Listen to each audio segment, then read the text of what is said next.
अस्सलाम वालेकुम व्यूवर्स, आज हम पढ़ेंगे कछुआ और खरगोश की कहानी। चले आए पढ़ते हैं। प्यारे बच्चों, एक दफ़ा का जिक्र है कि जंगल में एक खरगोश रहा करता था। वो बहुत ही तेज़ भागता था और हर वक्त अपनी तेज़ रफ्तारी पर गरूर किया करता था। वो हमेशा जंगल के दूसरे जानवरों का मजाक उड़ाया करता था, ख़ास तौर पर कछुए का, क्योंकि कछुआ बहुत आहिस्ता चलता था। एक दिन वो कछुए का मजाक उड़ाते हुए कहने लगा कि तुम्हारे पाँव कितने छोटे हैं और तुम कितना आहिस्ता चलते हो। तो कछुआ कहने लगा कि माना कि तुम बहुत तेज़ दौड़ते हो, लेकिन इतना गरूर करना अच्छा नहीं, मैं तुम्हें दौड़ में हरा सकता हूँ। खरगोश ये सुनकर हंसने लगा और बोला, तुम मुझे दौड़ में हराओगे? जब बात बढ़ने लगी तो उन्होंने लोमड़ी से मदद लेने का फैसला किया।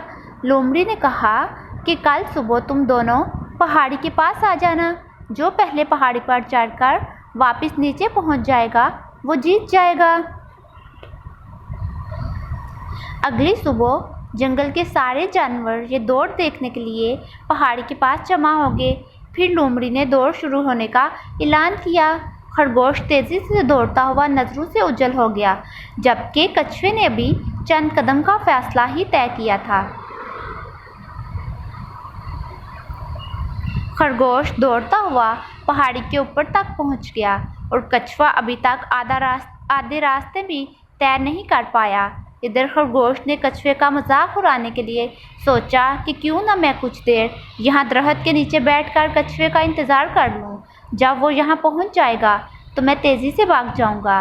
जैसे ही खरगोश दरख्त के नीचे लेटा, इसे नींद आ गई और वो सो गया। कछुआ अपनी आहिस्ता रफ्तार से चलता रहा और खरगोश के पास से गुजर गया।